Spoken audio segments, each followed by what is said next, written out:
Guys, kembali lagi bersama saya Nixon Marwau ya. Kali ini saya ingin membahas mengenai perceraian.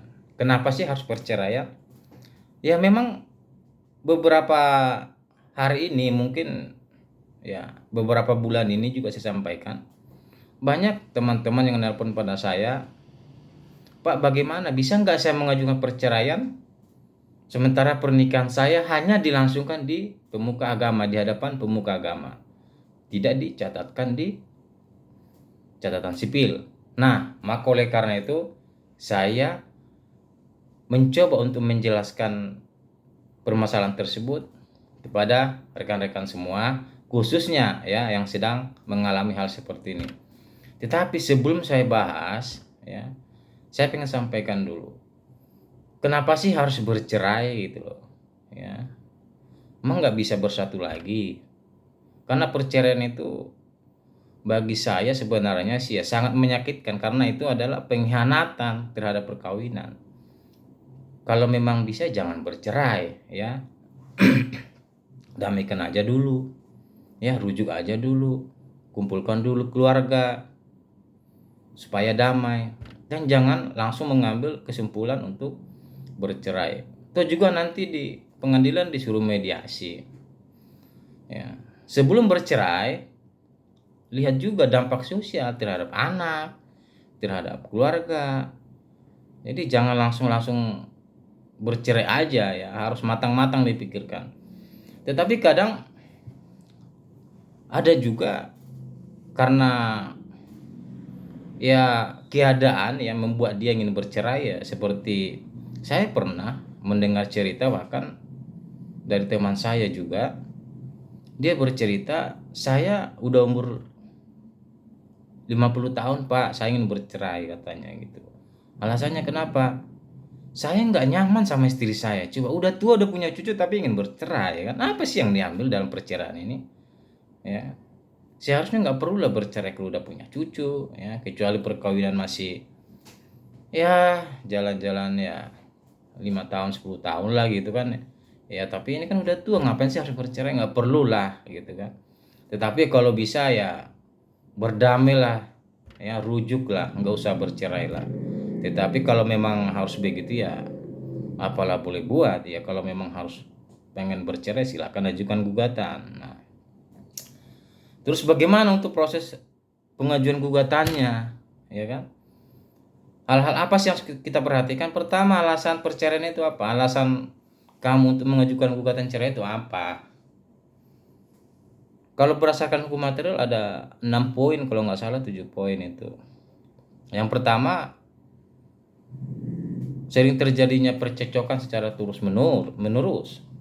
Terus kedua, ya salah satu pihak dihukum 5 tahun penjara.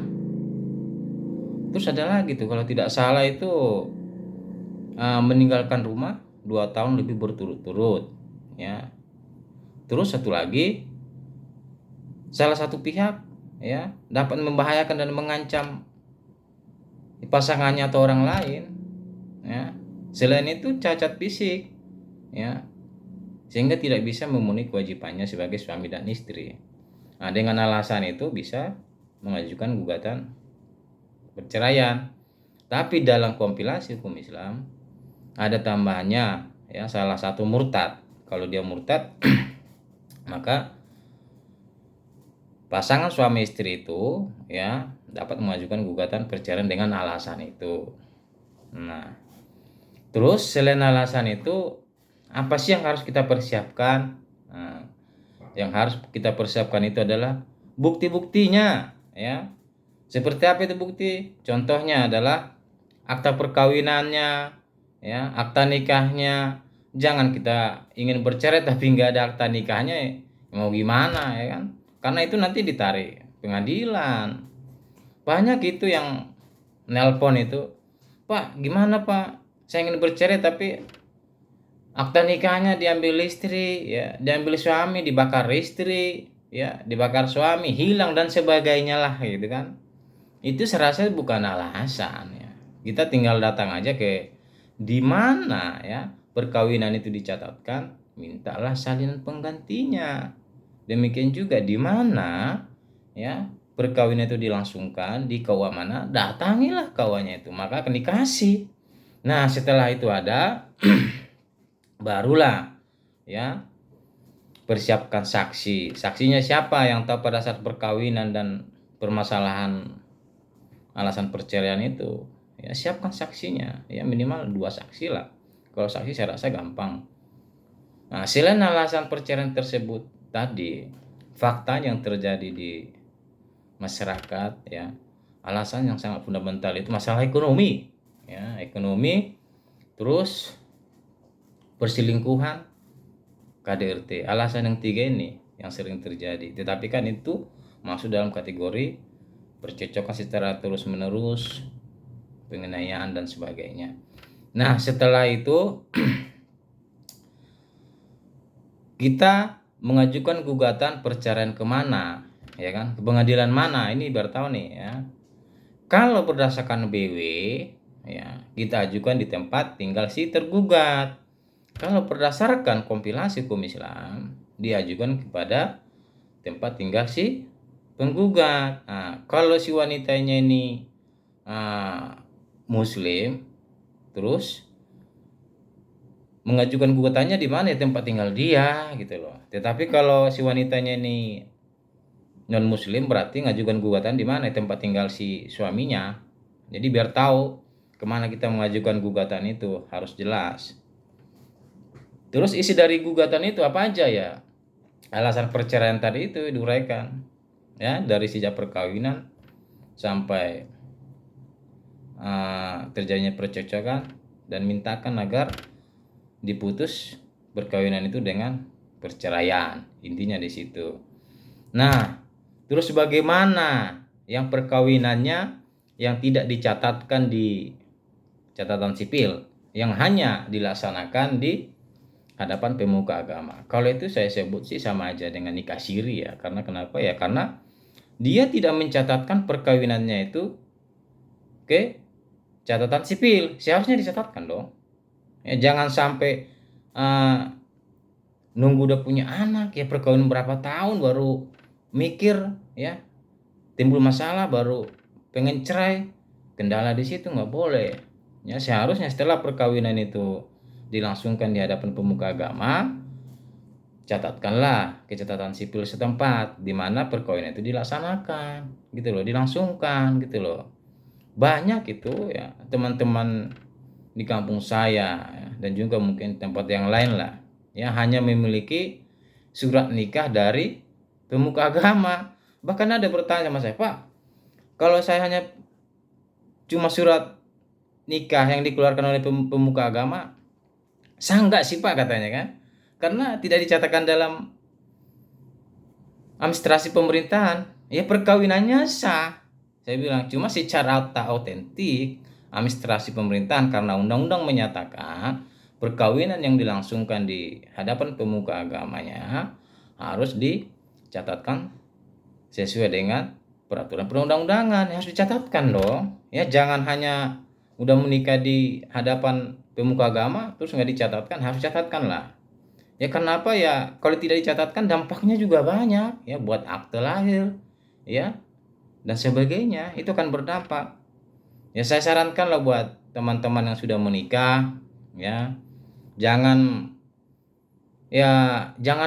jangan lalai lah terhadap hal-hal itu. Jangan anggap sepele ya. Wajib catatkan itu ke catatan sipil di mana perkawinan saudara itu dilangsungkan. Atau kalau memang saudara udah tinggal di Jakarta, coba konsultasi ke dinas catatan sipil setempat ya.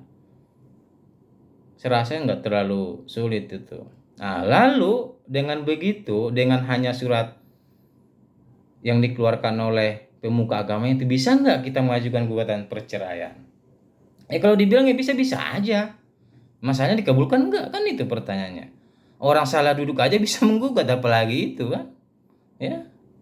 Nah, cuma nanti perlu diketahui, perceraian itu yang ditarik itu adalah akte nikahnya, itu buku nikahnya yang ditarik. Ini nggak ada buku nikahnya, apa yang mau ditarik pengadilan? Ya kan? Ya, saya rasa solusinya lengkapi dulu lah itu, catatkan dulu lah ke catatan sipil ya perkawinannya. Kalau memang harus mau bercerai, ya, setelah itu ada baru gugat cerai.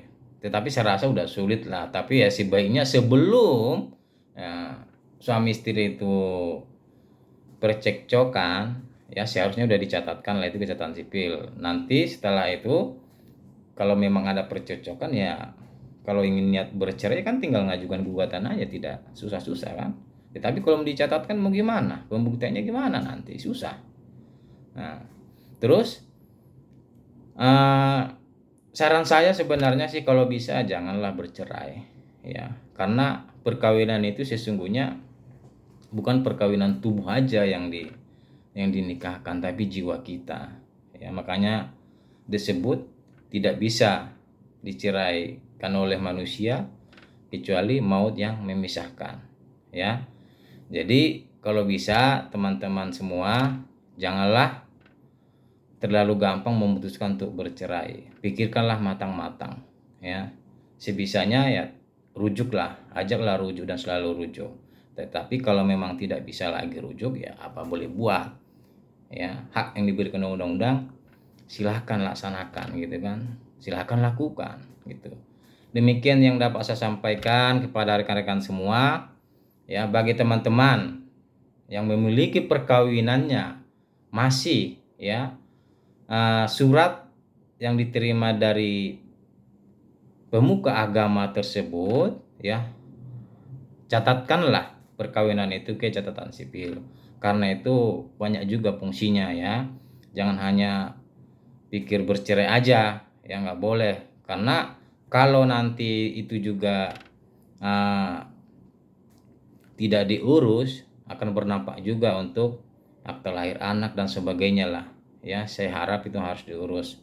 Bagi teman saya yang nelpon yang mau ingin bercerai berdasarkan surat dari pemuka agama itu, ya saya sarankan urus dulu lah, ya, akte nikahnya itu ke catatan sipil.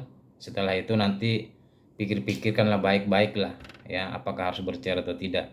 Jangan karena mau bercerai baru urus itu, nggak boleh, ya. Saran saya itu aja. Demikian yang dapat saya sampaikan. Semoga pemaparan ini yang saya sampaikan ini dapat membantu teman-teman sekalian. Selamat